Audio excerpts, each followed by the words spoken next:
दोस्तों, इस शानदार मराठी सीरीज के सीजन 2 को शुरू करने से पहले आपसे रिक्वेस्ट है कि इसको देखने से पहले आप इसका फर्स्ट सीजन जरूर देख लें, जिसका लिंक आपको डिस्क्रिप्शन और आई बटन दोनों जगह पर मिल जाएगा। क्योंकि अगर आपने उसे मिस कर दिया तो आप इस चैनल की बेस्ट सीरीज को मिस करने वाले हैं। तो चलिए अब बिना देरी किए शुरू करते हैं समांतर सीजन 2। लेकिन शुरू करने से पहले चैनल को सब्सक्राइब करना ना भूलें।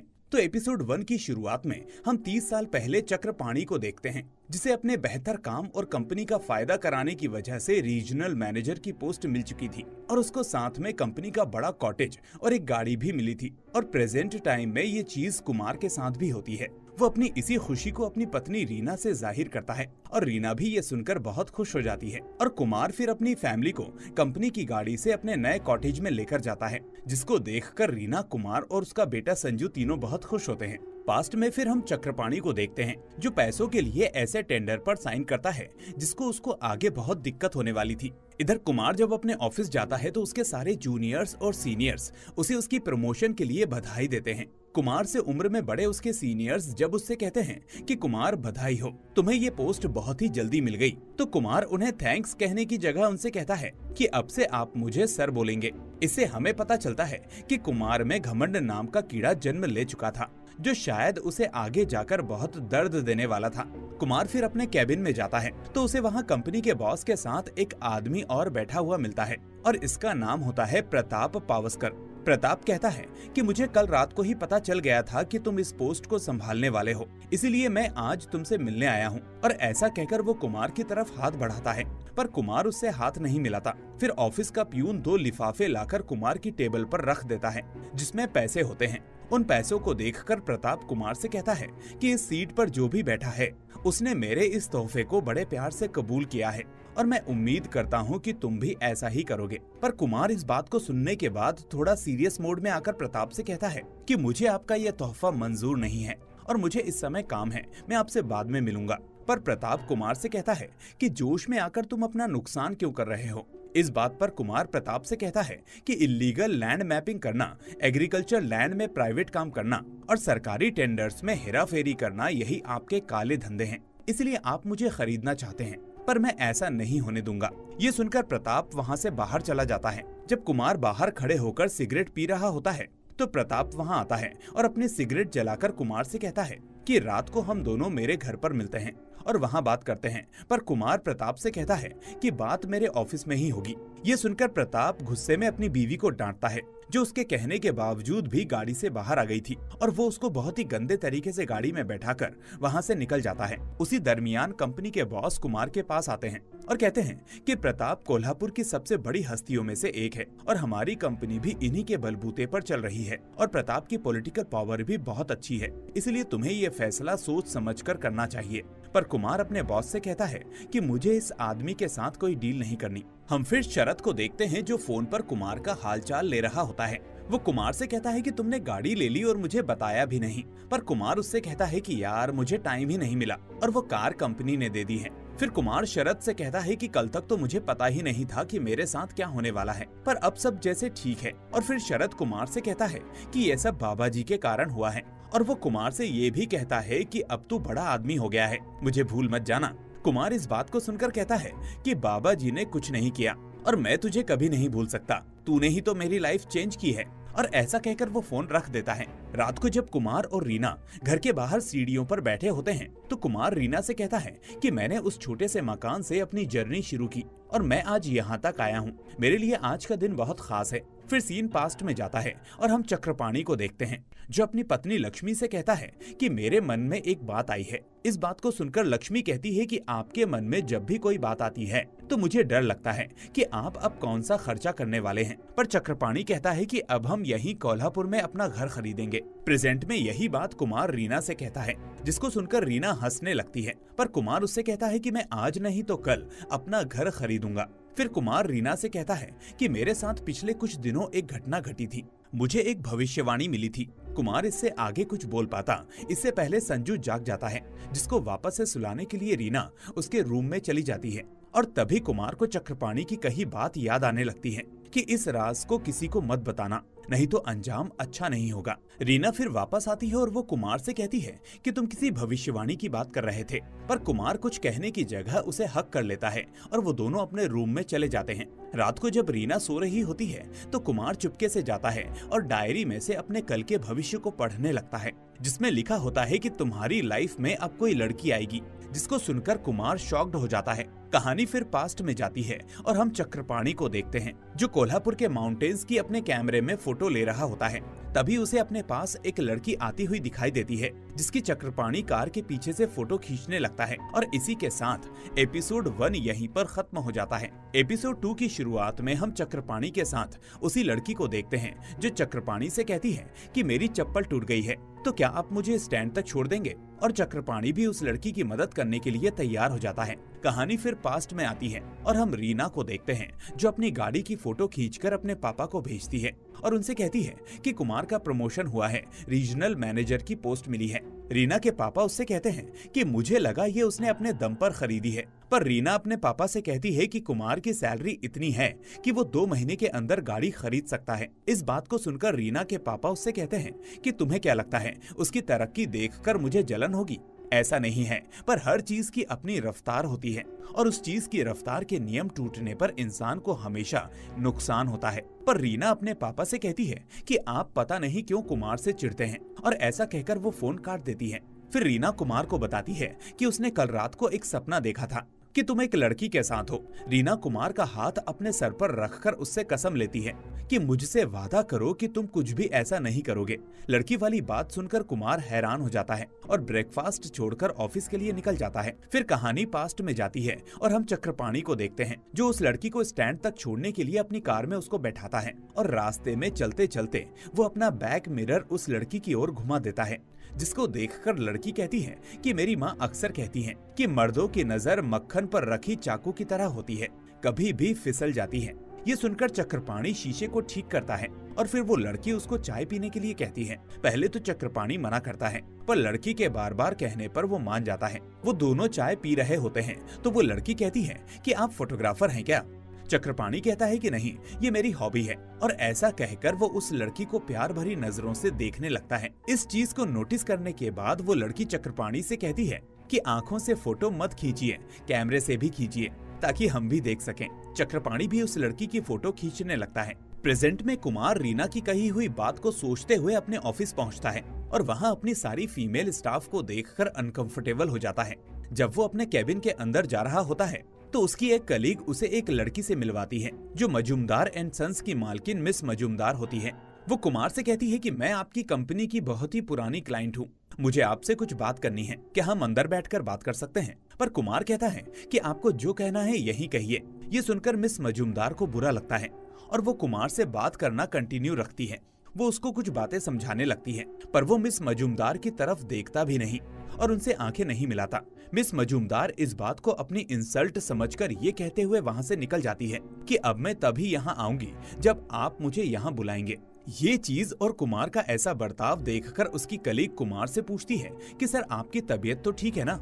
और ऐसा कहते हुए वो बुखार चेक करने के लिए अपना हाथ कुमार के सर पर रखती है, पर कुमार इस चीज से बहुत अनकंफर्टेबल हो जाता है और वो अपनी कलीग का हाथ हटाते हुए कहता है कि ये तुम क्या कर रही हो? पास्ट में हम फिर चक्रपाणी को देखते हैं। जब वो अपने घर पहुंचता है तो उसे टेबल पर रखा हुआ एक खत मिलता है, जो लक्ष्मी ने लिखा था। उस खत में लिखा था कि मैं मुंबई जा रही हूँ, हमारी चौल में जो कांकड़े आजी हैं उनकी तबीयत खराब है और जब तक वो ठीक नहीं हो जाती मैं वहीं रहूंगी। इधर प्रेजेंट में जब दोपहर में परेशान चेहरे के साथ कुमार अपने घर पहुंचता है तो रीना उससे कहती है कि आज तुम घर जल्दी कैसे आ गए? इस बात पर कुमार कहता है कि मेरी तबीयत कुछ ठीक नहीं है, इसलिए मैं घर जल्दी आ गया। रीना कुमार से कहती है कि मैं मुंबई जा रही हूँ और तुम्हारा खाना बनाने के लिए मैंने काम वाली रख ली है और उसकी पगार की भी बात कर ली है। पर कुमार इस बात से बहुत परेशान और हाइपर हो जाता है कि तुमने मेरे बिना पूछे ये डिसीजन कैसे ले लिया। यहाँ कुमार रीना से कहता है कि तुम मुंबई क्यों जा रही हो, अपनी उस जॉब के लिए? पर रीना उसकी नहीं सुनती और वो गुस्से में रीना को थप्पड़ मार देता है। ये सब होते हुए उनका बेटा संजू देख रहा होता है। रीना तुरंत हरमिया को बुलाती है और उससे कहती है कि मेरे लिए तुरंत टैक्सी बुलाओ, मैं अभी इसी वक्त मुंबई जाऊंगी। कुमार रीना को रोकने की बहुत कोशिश करता है, पर रीना कहती है कि तुम्हारा गुस्सा मेरे प्यार और केयर पर भारी है, इसलिए अच्छा यही है कि मैं यहाँ से दूर चली जाऊं। इसके बाद तुम्हें एहसास होगा कि अपनों की कीमत क्या होती है। और इतना कहकर संजू को साथ लेकर रीना वहाँ से चली जाती है। पास्ट में चक्रपाणी को फिर से वो लड़की मिलती है। वो कहती है कि मेरी चप्पल आज भी टूट गई है। इस बात पर चक्रपाणी हंसते हुए कहता है कि अरे आप क्या चाहती हैं, मैं चप्पलों को सिला कर दूं? पर वो लड़की कहती है कि कल मैंने आपको कॉफी पिलाई ना, तो आज आप मुझे चाय पिलाइए। और फिर वो दोनों चाय पीने जाते हैं। वो लड़की कहती है कि आपको चाय कैसी लगी? चक्रपाणी चाय की तरफ ना देखते हुए उस लड़की की तरफ देखता है और स्माइल करते हुए कहता है कि अच्छी लगी। इससे हमें समझ आ जाता है कि चक्रपाणी को वो लड़की पसंद आ गई थी। प्रेजेंट में कुमार रीना को मनाने के लिए फोन करता है, पर वो कहती है कि कुमार प्लीज मुझे तुमसे कोई बात नहीं करनी, और ऐसा कहकर रीना फोन काट देती है। कुमार फिर डायरी उठाता है और कल का भविष्य देखने के लिए जैसे ही पेज पलटने वाला होता है, उसे चक्रपाणी की बात याद आ जाती है कि समय को ओवरटेक करने की कोशिश मत करना, और वो उस डायरी को बंद कर देता है और मन ही मन कहता है कि चक्रपाणी मैं समय को बदल के दिखाऊंगा। फिर कुमार बहुत सारी शराब पीता है और उसके बाद नशे में उसे नींद आ जाती है, और जब वो रात को उठता है तो उसे विस्की ज्यादा पीने की वजह से हैंगओवर हो जाता है, जिसके लिए वो सरदर्द की दवाई के लिए मेडिकल पहुंचता है। और वहाँ उसे एक लड़की दिखती है जो दिखने में सेम टू सेम उस लड़की की तरह थी जिससे चक्रपाणी अपने पास्ट में मिला था। उसे देखकर कुमार वहीं स्तब्ध हो जाता है। कुमार फिर अपने घर जाता है और दवाई लेता है और अपने और रीना के फोटोज को देखने लगता है। इधर रीना अपने पापा के घर जाती है। उसके पापा उससे पूछते हैं कि इस बार भी तुम लोगों में झगड़ा हुआ क्या? मुझे तो वो आदमी पहले से ही पसंद नहीं था। रीना के पापा ये भी कहते हैं कि उस आदमी का कॉल तो आया नहीं होगा। सुबह से बीबी घर पर नहीं है, ना कोई खबर ली कि पत्नी कहाँ पहुँची, कोई चिंता नहीं। उसी समय रीना के फोन पर कुमार का कॉल आ जाता है और वो रीना से अपने सुबह के बर्ताव के लिए माफी मांगता है और रीना मान जाती है। फिर वो दोनों अपने जवानी के हसीन लम्हों को फोन पर एक दूसरे को बताने लगते हैं। दोनों बहुत खुश थे। तभी कुमार को एहसास होता है कि जिस लड़की को उसने मेडिकल स्टोर पर देखा था वो उसके साथ क्लोज हो रहा है। कुमार एकदम से अपने इस एहसास से बाहर आता है और देखता है कि वो रूम में बिल्कुल अकेला है और वो बहुत घबराने लगता है। और इसी के साथ एपिसोड 2 यहीं पर खत्म हो जाता है। एपिसोड 3 की शुरुआत में हम पास्ट का वही सीन देखते हैं जहां चक्रपाणी कुमार को बता रहा होता है कि तुम समय और अपने जीवन में होने वाली किसी भी चीज को बदल नहीं पाओगे और कुछ जरूरी चीजें तुम्हें 3 दिन पहले ही पता लग जाएंगी। और इस समय कुमार के साथ कुछ ऐसा ही हो रहा था। पास्ट में फिर हम चक्रपाणी को देखते हैं जो उस लड़की की फोटोज को देखकर बहुत खुश हो रहा था और उन फोटोज में उसे बहुत सुंदरता और चंचलता दिखाई दे रही थी जो उसके नीरस पड़े जीवन को उमंग से भर सकती थी। इधर प्रेजेंट में कुमार रीना को फोन करता है। रीना उससे कहती है कि मैं अभी बहुत बिजी हूँ, पर मुझे तुमसे कल को लेकर कुछ बात करनी थी। कुमार कहता है कि क्यों, क्या हुआ था कल? रीना कहती है कि तुम कल पता नहीं कहाँ खो गए थे, मैं ही बोले जा रही थी बस। इस बात को सुनकर कुमार फिर से परेशान हो जाता है।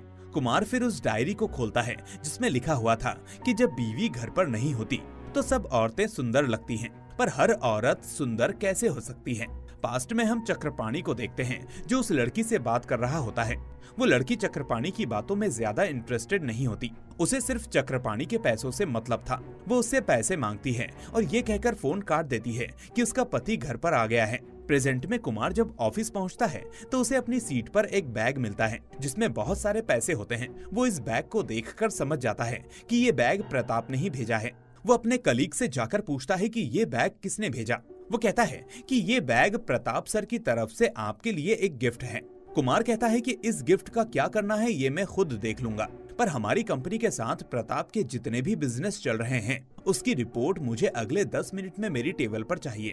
और ये सब होता हुआ कुमार का सीनियर भी देख रहा होता है। फिर जब कुमार फिर से मेडिकल पर दवाई लेने के लिए जाता है तो उसे फिर से वही लड़की दिखाई देती है और इस बार वो उसे स्माइल पास करते हुए वहाँ से निकल जाती है। कुमार जब चाय की टपरी पर इन सब बातों को सोच रहा होता है तो कुमार के बॉस उसके पास आते हैं और कहते हैं कि प्रताप ने मीटिंग कैंसिल कर दी है। उन्होंने बोला है कि उनकी तबीयत खराब है, तुम्हें उनके घर जाना होगा। पर कुमार उनसे कहता है कि ये खुद के ईगो को सेटिस्फाई करने का एक तरीका है। पर उसके बॉस उससे कहते हैं कि तुम्हें उनके घर जाना होगा। दबाव में आकर कुमार प्रताप के घर वो बैग लेकर जाता है और घर के मेन डोर पर काफी देर तक बेल बजाता है, पर बहुत देर खड़े होने के बाद भी कोई गेट नहीं खुलता। इसलिए वो पीछे गार्डन वाले रास्ते से जाता है और जब वो पीछे वाले गेट पर पहुंचता है तो उसकी नजर गेट के बगल में बने एक कमरे पर पड़ती है जहाँ वो लड़की जिसको उसने मेडिकल शॉप पर देखा था वो और प्रताप इंटीमेट हो रहे होते हैं। वो लड़की कुमार को देख लेती है और कुमार ये चीज देखकर अनकंफर्टेबल हो जाता है और वहाँ से जाने लगता है। वो लड़की उसको बाहर आकर रोकती है, पर कुमार उससे कुछ कहे बगैर वो बैग उसे देकर वहाँ से निकल जाता है। रात को रीना को फिर से वही सपना आता है जिसमें कुमार दूसरी लड़की के साथ होता है और वो डर जाती है और तुरंत कुमार को कॉल लगाती है। कुमार फोन उठाता है और कहता है कि मैं इस समय ड्रंक हूँ और ऐसा कहकर फोन काट देता है। रीना फिर शरद को कॉल लगाती है और उसे अपने सपने के बारे में बताती है। वो कहता है कि भाभी आप टेंशन मत लो, मैं कल सुबह कुमार को फोन करूंगा और मैं आपको कल एक एड्रेस भेजूंगा, आप वहां आ जाना। सुबह कुमार ऑफिस पहुंचता है और जब अपने कैबिन में होता है तो वहां उससे मिलने वही लड़की आती है और वो कुमार से कहती है कि मैं प्रताप की बीवी हूँ और उनको ब्रीदिंग प्रॉब्लम है, इसीलिए वो 4-5 दिन नहीं आ पाएंगे और इसीलिए उन्होंने मुझे भेजा ताकि मैं आपसे बात कर सकूं। और जाते जाते वो कुमार से कहती है कि कल आपने जो देखा आप उसे किसी को ना बताएं। कुमार कहता है कि मैंने ना किसी को बताया और ना ही मैं बताऊंगा। वो लड़की कहती है कि हम लोगों को घटनाओं से याद रखते हैं और मैं नहीं चाहती कि आप मुझे उस चीज की वजह से याद रखें। ऐसा कहकर वो वहाँ से चली जाती है। इधर मुंबई में शरद रीना को उन्हीं बाबा जी के पास ले जाता है जहाँ से ये सब शुरू हुआ था। वो रीना को देखते ही कहते हैं कि तुम अपने पति के बारे में पूछने आई हो ना। रीना बाबा जी से कहती है कि मुझे कल एक सपना आया था जिसमें कुमार किसी लड़की के साथ था। बाबा जी इस बात को सुनकर कहते हैं कि सपने काल के सूचक होते हैं, वो हमें बताते हैं कि भविष्य में क्या होने वाला है और उसे हम कैसे टाल सकते हैं, पर उसके लिए हमें उस जगह जाना पड़ता है जहाँ ये सब घटित होने वाला हो। वो रीना से कहते हैं कि तुम कुमार के पास वापस जाओ और रीना भी ऐसा करने के लिए राजी हो जाती है। शरद रीना से कहता है कि भाभी आप थोड़ी देर के लिए बाहर जा सकती हैं और रीना को बाहर भेजकर वो बाबा जी से पूछता है कि आपने क्या कहा, मुझे समझ में नहीं आया। बाबा जी कहते हैं कि उसे भी कुछ समझ में नहीं आया था। शरद पूछता है किसे, तो बाबा जी कहते हैं चक्रपाणी की बीवी लक्ष्मी को, वो भी मेरे पास आई थी। शरद कहता है कि आप कैसे भी करके इस काल के जाल से कुमार और रीना को बचा लो। इस बात पर बाबा जी कहते हैं कि रीना का बचना कुमार के हाथों में है और कुमार का बचना चक्रपाणी के हाथों में। पास्ट में हम चक्रपाणी को देखते हैं जिसके पास वही लड़की आती है। वो पहले तो चक्रपाणी को गले लगाती है और फिर चक्रपाणी से कहती है कि आपकी खींची हुई फोटो मैंने डायरेक्टर को दिखाई और उसने मुझे मूवी में काम करने के लिए बुलाया है। प्रेजेंट में कुमार अपने रूम में बैठकर सिगरेट पी रहा होता है, तभी उसके फोन पर अननोन नंबर से मैसेज आते हैं। जब वो मैसेज खोलता है तो उसके फोन में कुछ गंदी तस्वीरें होती हैं जो प्रताप की बीवी की थी, जिसे देखकर कुमार के हाथों से सिगरेट गिर जाती है और इसी के साथ एपिसोड 3 यहीं पर खत्म होता है। 4th एपिसोड की शुरुआत में हम कुमार को देखते हैं जो उस अननोन नंबर पर कॉल लगाने की कोशिश करता है पर कॉल नहीं लगती। सुबह जब वो ऑफिस में होता है तो उसके पास उसका जूनियर आता है और उससे कहता है कि तिवारी बिल्डर्स का फोन आया था, आप साइट विजिट करने कब जाएंगे। इस बात पर कुमार कहता है कि ऐसा करता हूँ कि मैं ही सारी साइट्स विजिट करता हूँ और तुम सब लोग छुट्टी ले लो। और फिर वो अपने जूनियर को गाली देकर वहाँ से भगा देता है और बैठकर उन फोटोज को देखने लगता है। तभी उसके सामने प्रताप की बीवी आकर खड़ी हो जाती है। वो उससे कहती है कि प्रताप चाहते हैं कि साइट विजिट करने आप आएं। उस लड़की के कहने पर कुमार साइट विजिट करने के लिए मान जाता है और उसी समय लाइट चली जाती है और वहाँ का प्यून लैंप लेकर वहाँ आता है। वो कहता है कि साहब 8 बज गए हैं, हमें चलना चाहिए, पर कुमार कहता है कि तुम जाओ, मैं ऑफिस बंद करके आ जाऊंगा। प्रताप की बीवी कुमार से कहती है कि आप बड़ी जल्दी मान गए, मुझे लगा कि आप मुझे डांटेंगे और वैसे भी बेवजह आपकी डांट सुनने की आदत हो गई है क्योंकि प्रताप का गुस्सा बहुत खराब है। उनकी मर्जी के बगैर पत्ता भी नहीं हिलता और उनकी मर्जी कभी भी मुझ पर चालू हो जाती है, इसलिए रात को केमिस्ट पर जाना मेरी मजबूरी है। कुमार उससे फोटोज के बारे में कुछ पूछने ही वाला होता है कि तभी प्रताप की बीवी कहती है कि अगर मैं टाइम पर घर नहीं पहुंची तो प्रताप मुझ पर बहुत गुस्सा करेंगे और ये बहाना बनाकर वो वहाँ से चली जाती है। उधर कुमार आज गाड़ी लेकर नहीं आया होता, इसलिए वो बारिश रुकने का इंतजार कर रहा होता है। तभी वहाँ प्रताप की पत्नी अपनी गाड़ी लेकर आती है।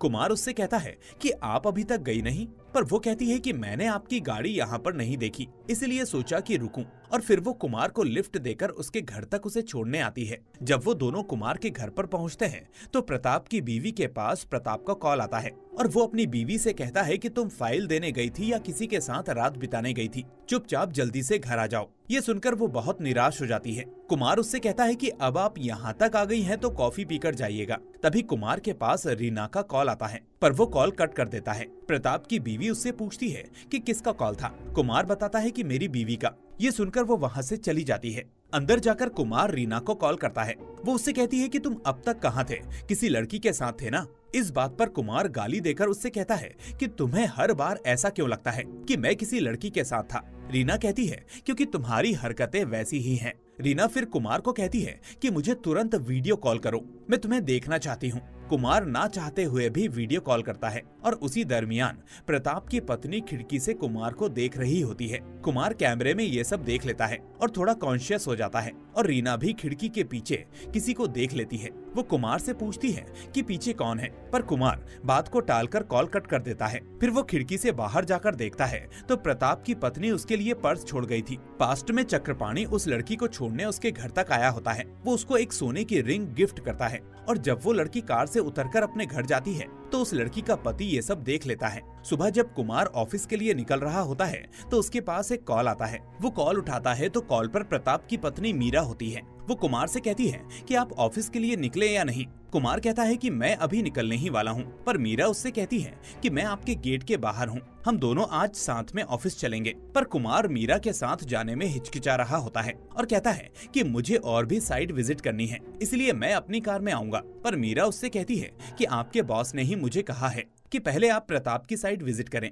कुमार फिर मीरा के साथ चला जाता है। रास्ते में वो मीरा को उन फोटोज के बारे में बताने की कोशिश करता है जो किसी ने उसको भेजे थे, पर वो मीरा को इस बार भी वो बात नहीं बता पाता। फिर वो दोनों साइट पर जाते हैं और कुमार अपने काम में लग जाता है। तभी मीरा के पास प्रताप का कॉल आता है। वो उससे कहता है कि इतनी देर कहाँ लगा दी तुमने, तुम उस कुमार को क्या क्या दिखा रही हो। इस बात पर मीरा कहती है कि ये आप क्या बोल रहे हैं। प्रताप कहता है कि तुम दोनों के बीच क्या चल रहा है ये मुझे देखना है, तुरंत मुझे वीडियो कॉल करो। पर कुमार मीरा का फोन लेकर कॉल कट कर देता है और उससे कहता है कि कभी कभी इंसान को खुद की कीमत भी समझनी चाहिए। और मीरा इस चीज से भावुक होकर कुमार को गले लगा लेती है। उधर बाबा जी भी रीना को कॉल करके बताते हैं कि समय आ गया है, तुम्हें अभी के अभी पन्हाला जाना होगा, क्योंकि काल के चक्र को समय पर पकड़ना अति आवश्यक है, नहीं तो वो सर्वनाश कर देगा। रीना तुरंत टैक्सी पकड़कर कोल्हापुर के लिए निकल जाती है। इधर कुमार अपना काम करके घर पहुंचता है तो हरमिया उससे कहता है कि आपके लिए चाय बनाऊं क्या साहब, पर कुमार मना कर देता है।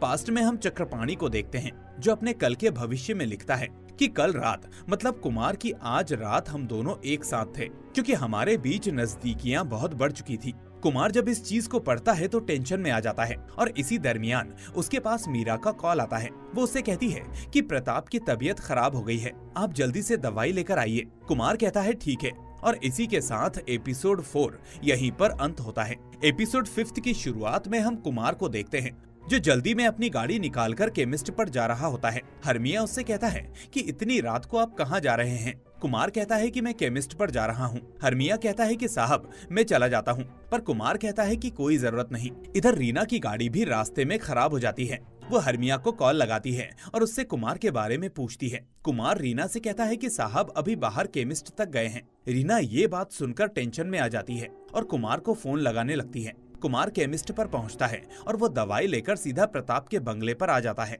वहां जब वो प्रताप के रूम में जाता है तो प्रताप को दौरे आ रहे होते हैं, पर मीरा उन दौरों को छुपाते हुए कुमार से कहती है कि ये दवाई ना लेने का असर है, और वो ऐसा कहकर कुमार को कमरे से बाहर निकाल देती है और थोड़ी देर के बाद कमरे के बाहर आती है और कुमार से कहती है कि अब प्रताप ठीक है, और कुमार को थैंक्स कहकर वो उसको हक कर लेती है। और फिर कुमार से भी नहीं रहा जाता और वो मीरा के साथ इंटीमेट होने लगता है। पास्ट में चक्रपाणी भी उस लड़की के साथ इंटीमेट होने लगता है। मीरा फिर कुमार को बताती है कि मेरा एक भाई था जो प्रताप की कंपनी में इन्वेस्टर था और उसकी एक गलती की वजह से प्रताप को बहुत नुकसान हुआ। प्रताप ने उस नुकसान के एवज में मुझसे शादी करने की मांग रखी और मेरे भाई को वो मांग माननी पड़ी, और कुछ टाइम बाद मेरा भाई एक कार एक्सीडेंट में मारा गया और मेरे यहाँ से बाहर जाने के सारे रास्ते बंद हो गए। और अब तक उस हरामी प्रताप ने मेरे साथ जो किया वो उसकी हैवानियत थी। कुमार फिर सुबह अपने घर आता है और हरमिया उससे पूछता है कि आप पूरी रात कहाँ थे। मेम साहब का भी फोन आया था।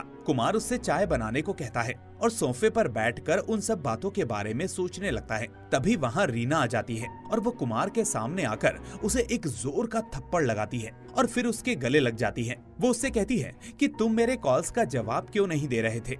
इस बात पर कुमार उससे कहता है कि मैं तुम्हें सब बताता हूँ, पहले तुम आराम से बैठो, मैं तुम्हारे लिए चाय बनाता हूँ। कुमार चाय बनाने चला जाता है और रीना उससे कहती है कि इस साल संजू की पढ़ाई पूरे होने के बाद हम लोग यहाँ शिफ्ट हो जाएंगे। उसी दरमियान कुमार के घर पर पुलिस आती है और वो आकर उससे पूछती है कि कल रात तुम कहाँ पर थे। कुमार कहता है कि मैं प्रताप साहब के घर गया था। पास्ट में हम उस लड़की को देखते हैं जिसको छोड़ने चक्रपाणी उसके घर तक आया होता है। तभी वहाँ उसका पति आता है और वो उस लड़की को छत पर ले जाता है और छत पर बंदूक दिखाकर वो कहता है कि ये बंदूक मैं तेरे आशिक को मारने के लिए लाया हूँ। मैं कम था जो तू उसके साथ सोने के लिए जा रही थी। पर उसी दरमियान उस लड़की के पति का पैर फिसलता है और उसकी तुरंत डेथ हो जाती है। प्रेजेंट में भी ऑफिसर कुमार से कहता है कि प्रताप साहब की रात को संदिग्ध हालातों में मौत हुई है। हम उनकी पत्नी मीरा से तो पूछताछ कर ही रहे हैं, आपसे भी पूछताछ होगी। पुलिस फिर जबरदस्ती कुमार को जीप में बैठाकर वहां से थाने ले जाती है। थाने के बाहर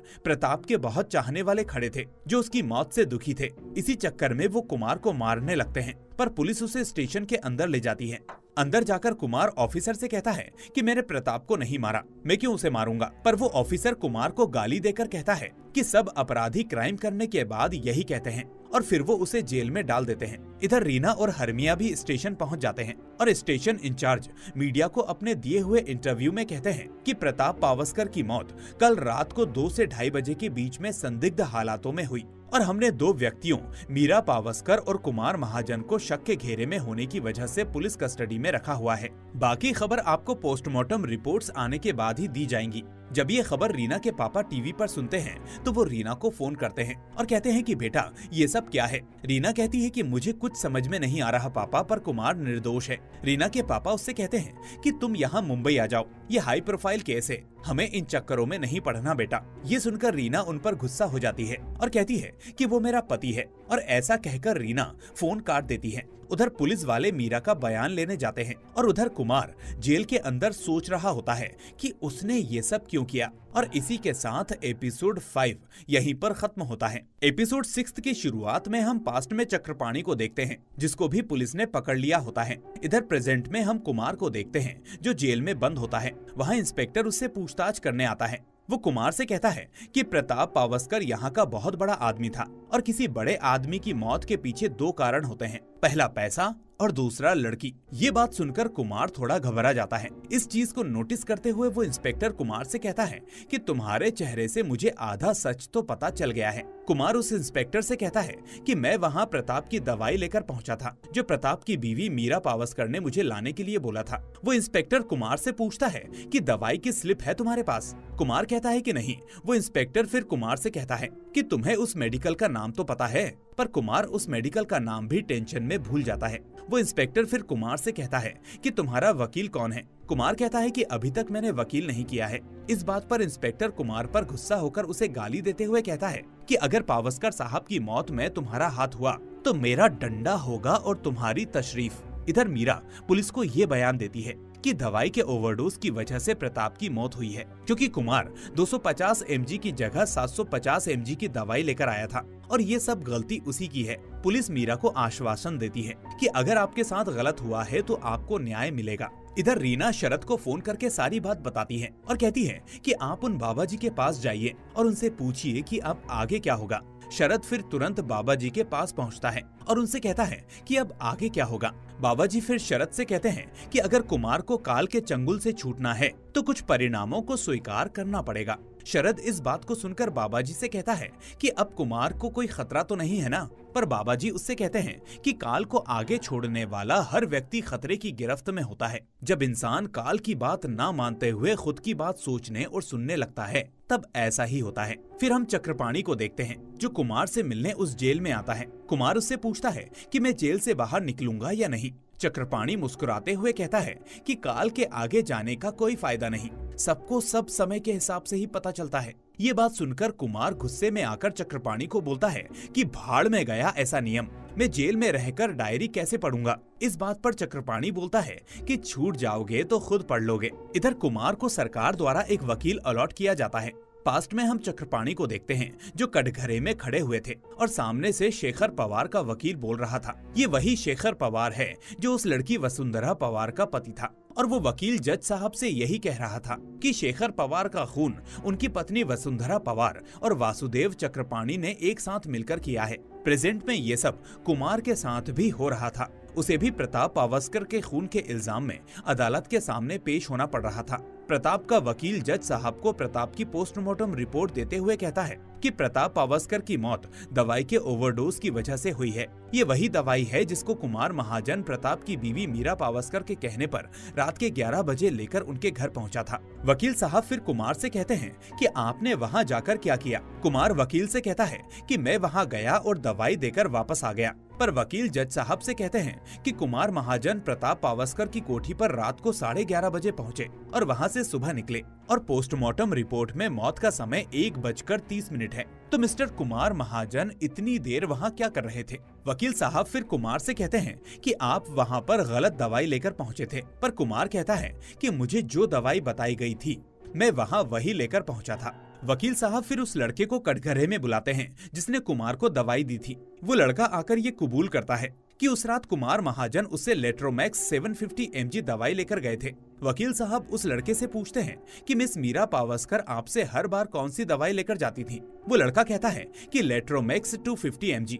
ये बात सुनकर वकील साहब जज साहब से कहते हैं कि इस बयान से ये बात साफ जाहिर होती है कि कुमार महाजन ने जानबूझकर गलत दवाई ली जिससे कि वो मेरे क्लाइंट प्रताप पावस्कर को बड़ी ही आसानी से मार सकें। जज साहब तुरंत फैसला ना लेते हुए और अपोजिशन पर सबूत ना होने के चलते केस को सोमवार तक पोस्टपोन कर देते हैं। रीना फिर कुमार से मिलने जेल पहुंचती है। वो कुमार से कहती है कि तुमने खून किया है या नहीं, मुझे सच सच बताना। पर कुमार उससे कहता है कि मैंने खून नहीं किया है। ये बात सुनकर रीना की आंखों में आंसू आ जाते हैं और वो कुमार से कहती है कि चाहे जो भी हो जाए मैं तुम्हारे साथ हूँ। सोमवार के दिन कुमार को फिर से कोर्ट ले जाया जाता है और कुमार का वकील उस मेडिकल वाले लड़के से सवाल करता है कि उस रात तुम नशे में थे या नहीं। वो लड़का कहता है कि हाँ। कुमार के वकील फिर उस लड़के से कहते हैं कि कुमार ने उस दिन 750 mg बोला, ये मैं कैसे मान लूं? हो सकता है कि तुमने ही नशे में 250 mg को 750 mg समझ लिया हो। कुमार के वकील फिर मेडिकल के ओनर को कटघरे में बुलाते हैं।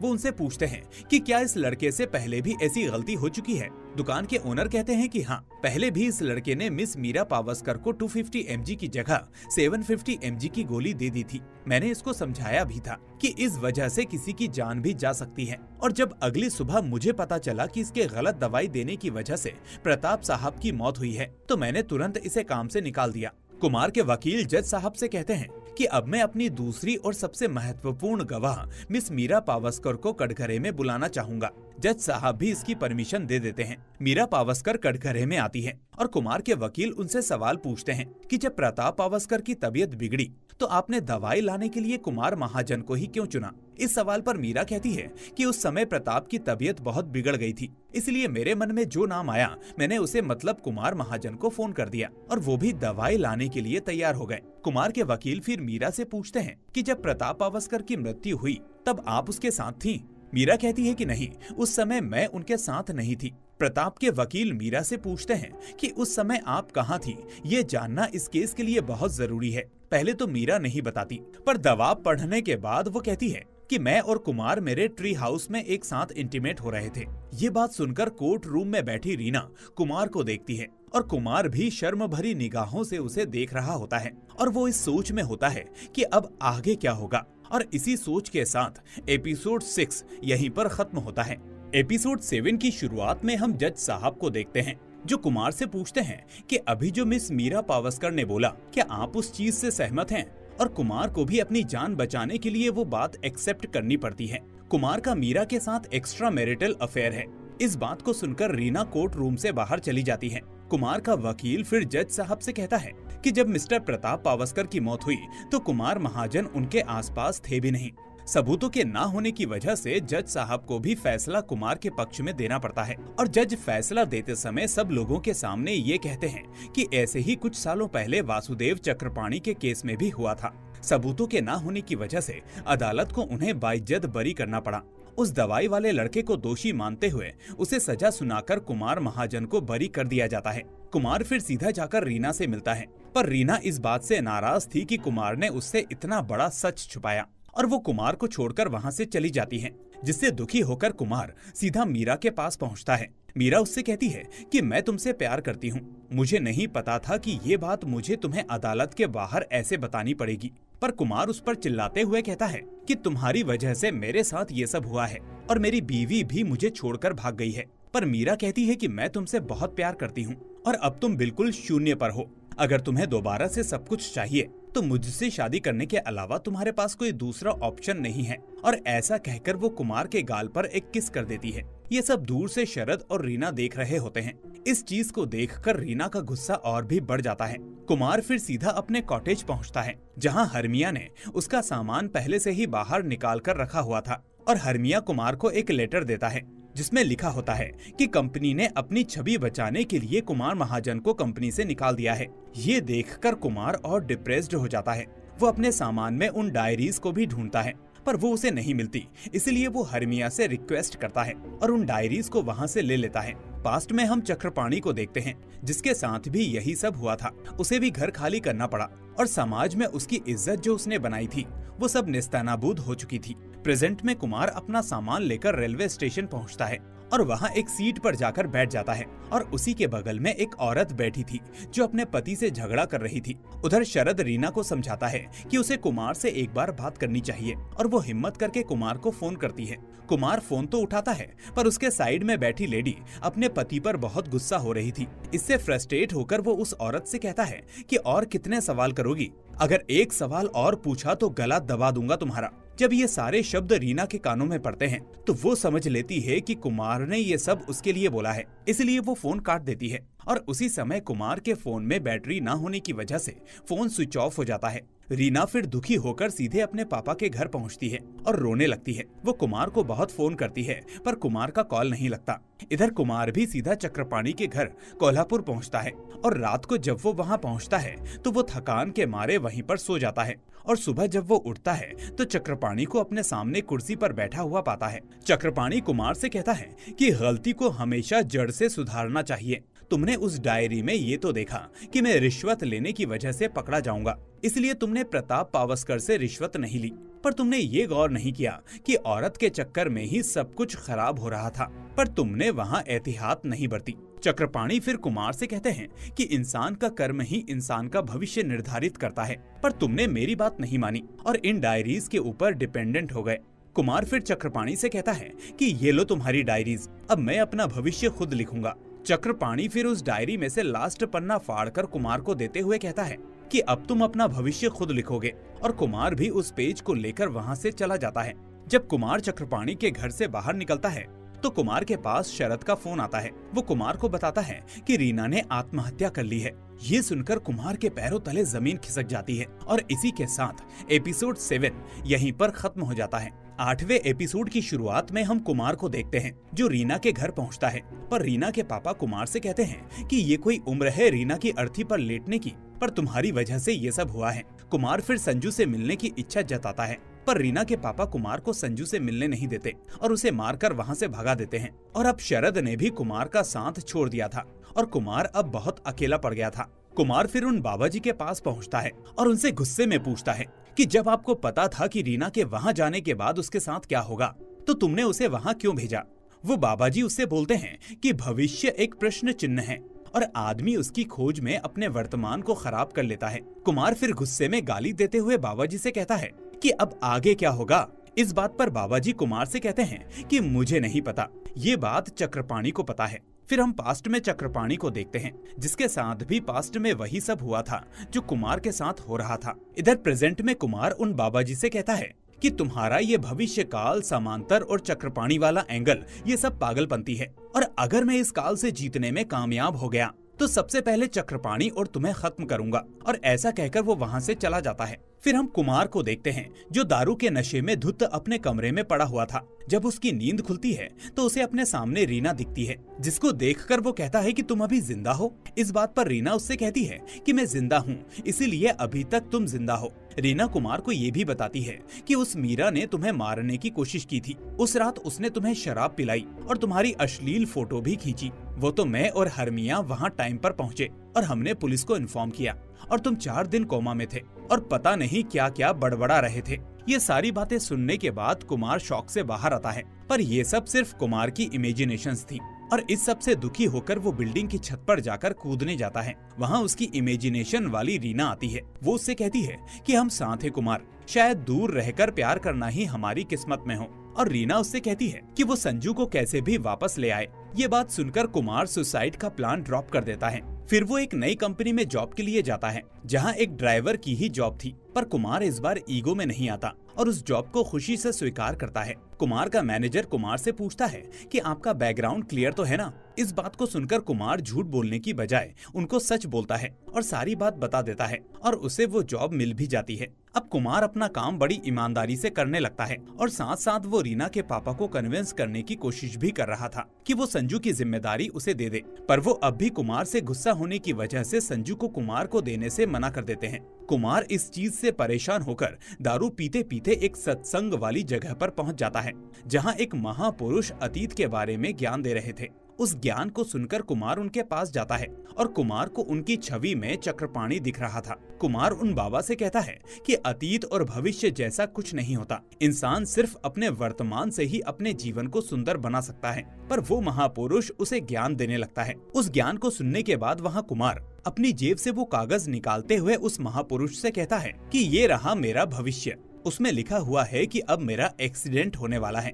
और फिर हमें एक कार एक्सीडेंट का सीन दिखाया जाता है और इसी के साथ 8वां एपिसोड यहीं समाप्त होता है। एपिसोड 9 की शुरुआत में हम पास्ट का वही सीन देखते हैं जिसमें चक्रपाणी कुमार को वो लास्ट पेज देते हुए कह रहा था कि इसके आगे मैंने किताब लिखी ही नहीं, अब तुम्हें ही इसे पूरा करना होगा और इस लास्ट पेज को तब पढ़ना जब तुम निराश हो जाओ। प्रेजेंट में भी कुमार उन सत्संग वाले महापुरुष से कहता है कि मैं काल से लड़ूंगा और जीतूंगा भी। उधर कुमार के पास उसके बॉस का फोन आता है।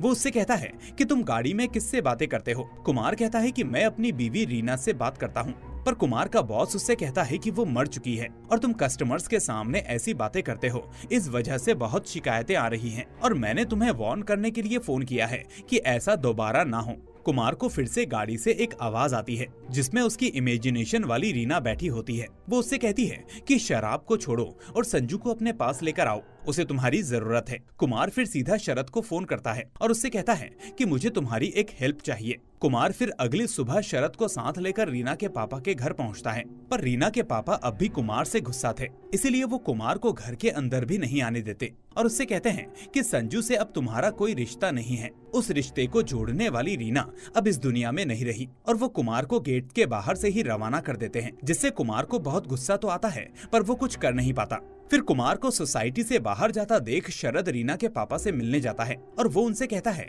कि कुमार अब पहले जैसा नहीं रहा और आप संजू को कुमार के साथ रहने दें। पर रीना के पापा शरद की बात भी नहीं मानते और शरद के जाने के बाद वो संजू को गले लगाकर रोने लगते हैं। इधर कुमार एक जगह बैठकर सिगरेट पी रहा होता है, तभी उसके पास एक लेडी आती है जो कुमार से बोलती है कि यहाँ से मुझे कोई रिक्शा नहीं मिल रहा और टैक्सी करने के लिए मेरे पास पैसे नहीं है, क्या तुम मुझे अपनी टैक्सी में छोड़ दोगे? पर कुमार मना कर देता है। वो औरत फिर कहती है कि अगर इतनी रात को तुम्हारी माँ या बहन इस हालत में होती तो तुम ऐसे ही करते। ये बात सुनकर कुमार उस औरत को अपनी टैक्सी में बैठाकर उसकी डेस्टिनेशन तक ले जाने लगता है।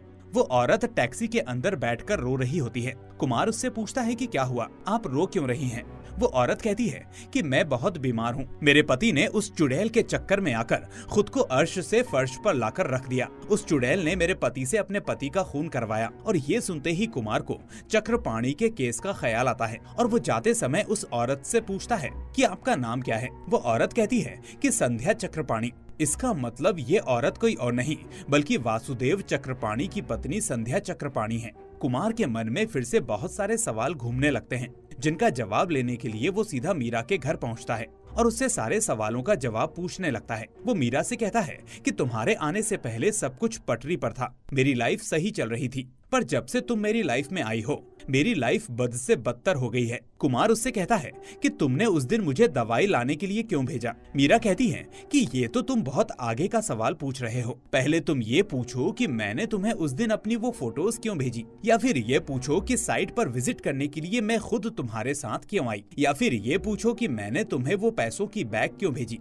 ये सब सुनकर कुमार हैरान हो जाता है। कुमार फिर मीरा से कहता है कि तुमने मेरा इस्तेमाल किया, खुद प्रताप को मारकर इल्जाम मेरे सर पर लगा दिया। पर मीरा कहती है कि मैंने तुम्हें फंसने नहीं दिया। तुम्हें क्या लगता है कि प्रताप तुम्हारी लाई हुई गोलियों से मरा? नहीं, वो पिछले 4 साल से रोज मर रहा था। उसकी मौत मेरी 4 साल की मेहनत का परिणाम थी, और मैंने उस प्लान को इतनी अच्छी तरह से एग्जीक्यूट किया कि किसी को मुझ पर शक नहीं हुआ, और हम दोनों बचकर निकल गए। और फिर सीन पास्ट में शिफ्ट होता है, जहाँ हम देखते हैं कि कैसे मीरा ने प्रताप को गोलियों की ओवरडोज देकर मार डाला। कुमार फिर मीरा से कहता है कि इस चक्कर में मेरी बीवी मारी गई, संजू अनाथ हो गया, मेरा दोस्त मुझसे दूर हो गया और मेरी जॉब चली गई। ऐसा क्यों हुआ? मीरा उससे कहती है कि ऐसा इसीलिए क्योंकि मैं प्रताप से छुटकारा चाहती थी, और जब मैंने तुम्हें पहली बार देखा तो मुझे तुम्हारे अंदर वही बात दिखी, और बाद की कहानी से तो तुम अच्छी तरह से रूबरू हो ही कि क्या क्या हुआ। वो कुमार से कहती है कि मैं तुमसे उस रात के बाद से प्यार करने लगी हूँ, तुम मेरे पास क्यों नहीं आ जाते? पर कुमार वहाँ से ये कहकर गुस्से में निकल जाता है कि जो हुआ मैं सब चीजों को भूल सकता हूँ, पर अपनी रीना की मौत को नहीं, जो तुम्हारी वजह से हुई है।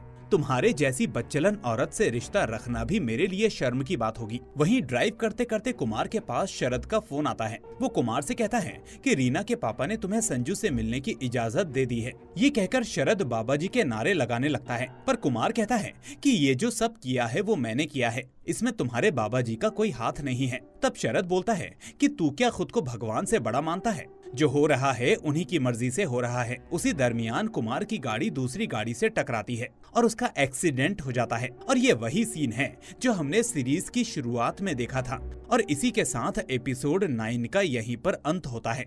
अब सीजन 2 के 10वें और आखिरी एपिसोड की शुरुआत में हम कुमार को देखते हैं, जो चक्रपाणी के घर पर उठता है, और वो चक्रपाणी को देखकर कहता है कि मैं यहाँ कैसे आया। चक्रपाणी उससे कहते हैं कि अरे मैंने तुमसे कहा था ना कि डायरी का वो आखिरी पन्ना हम दोनों को जरूर मिलवाएगा, और तुम अपने कर्मों की वजह से यहाँ पर आ ही गए। चक्रपाणी कहता है कि तुम हार गए। वो कुमार को अगली डायरी खोलने को कहता है, और उन डायरीज में वही लिखा होता है जो कुमार के साथ भूत में हुआ था। चिपलून की वजह से नौकरी छोड़ना, शराब का अधिक सेवन करना, और सिर्फ पूरा फोकस काम पर करना। पर कुमार चक्रपाणी से कहता है कि मेरी बीवी रीना ने आत्महत्या की, पर तुम्हारी बीवी जिंदा है। चक्रपाणी कहता है कि अरे हर चक्रपाणी सरनेम वाली मेरी बीवी थोड़ी ना हो जाएगी। मेरी बीवी का नाम संध्या नहीं भक्ति था, और वो मेरे ऊपर लगे लांछनों को देख ना सकी, और हार्ट अटैक से उसकी मौत हो गई। चक्रपाणी फिर कुमार से कहते हैं कि काल का लिखा कोई नहीं बदल सकता, पर कुमार चक्रपाणी को रोककर कहता है कि मीरा ने मुझे नहीं छोड़ा, मैंने उसको छोड़ा। पर चक्रपाणी कुमार की तरफ देखते हैं और हंसते हुए कहते हैं कहानी वही थी, समांतर। फिर कहानी पास्ट में जाती है और हम देखते हैं कि कैसे चक्रपाणी अपना सब कुछ छोड़कर वसुंधरा के पास गए थे, पर वसुंधरा ने अपने फिल्मों के ऑफर के लिए चक्रपाणी को छोड़ दिया, और चक्रपाणी जी यहाँ भी अकेले रह गए। कहानी फिर प्रेजेंट में जाती है और हम चक्रपाणी को देखते हैं, जो कुमार से कहते हैं कि अब सब कुछ खत्म हो गया है, और ऐसा कहकर चक्रपाणी हंसने लगते हैं। कुमार उनसे रिक्वेस्ट करता है कि वो ना हंसे, पर चक्रपाणी नहीं मानते। अब कुमार गुस्से में चक्रपाणी के ऊपर कुछ फेंक कर मारता है, पर वो चक्रपाणी के शरीर से आर पार हो जाता है। और दोस्तों, ये देखकर कुमार के साथ साथ मैं भी हिल गया था। वहीं इस चीज को देखकर चक्रपाणी गुस्से में कहते हैं कि जिसको तुम मारना चाहते हो वो तो 30 साल पहले ही मर चुका है। यहाँ से हमें पता चलता है कि चक्रपाणी सिर्फ एक सोल है जो कुमार को सही रास्ते की ओर ले जाने के लिए उसके पीछे थी। चक्रपाणी फिर कुमार से कहते हैं कि एक हार मेरी उस दिन हुई थी जब मैं मरा, और एक हार मेरी आज हुई है। मैंने भी काल को चैलेंज किया था और सब कुछ इन डायरीज में लिखा था। जब मैंने तुम्हें देखा तो लगा कि तुम में वो जुनून है, वो पावर है कि तुम काल को मात दो, पर तुमने अपने कल को बदलने की बजाय उसे और खराब कर लिया। चक्रपाणी फिर आगे कहते हैं कि तुम भगवान को नहीं मानते और तुमने स्वामी जी को भला बुरा बोला, वो हमारे स्वभाव का फर्क था। पर मैंने तुम्हें जेल के अंदर आकर भी मार्गदर्शन दिया, पर तुम नहीं समझ पाए। जिस दिन तुम ये डायरीज लौटाने आए थे उस दिन क्या कहा कहा था तुमने कि वासुदेव चक्रपाणी, ये डायरीज मेरा भविष्य नहीं बनाएंगी, मैं खुद अपने वर्तमान से अपना भविष्य लिखूंगा। उस दिन मुझे तुम पर विश्वास हो गया था कि ये आदमी काल को जरूर मात देगा, इसीलिए डायरी का आखिरी पन्ना तुम्हें फाड़ कर दिया था, पर तुमने मेरी उम्मीदों पर पानी फेर दिया। ये सब बातें सुनकर कुमार अपनी कुर्सी से उठता है और कहता है कि ये सब झूठ है, और वो उस आखिरी पन्ने को पढ़ने लगता है जिसमें लिखा था कि अंतिम सत्य मृत्यु ही है। ये पढ़कर कुमार चक्रपाणी से कहता है कि मतलब मैं मर चुका हूँ। चक्रपाणी कुमार से कहते हैं कि काल जीत गया कुमार और हम दोनों हार गए। इसके बाद वो कुमार से कहते हैं कि अब तुम लिखोगे अपना भूतकाल और अपनी डायरीज किसी ऐसे इंसान को देना जिनके हाथों की लकीरें तुम्हारी जैसी हों।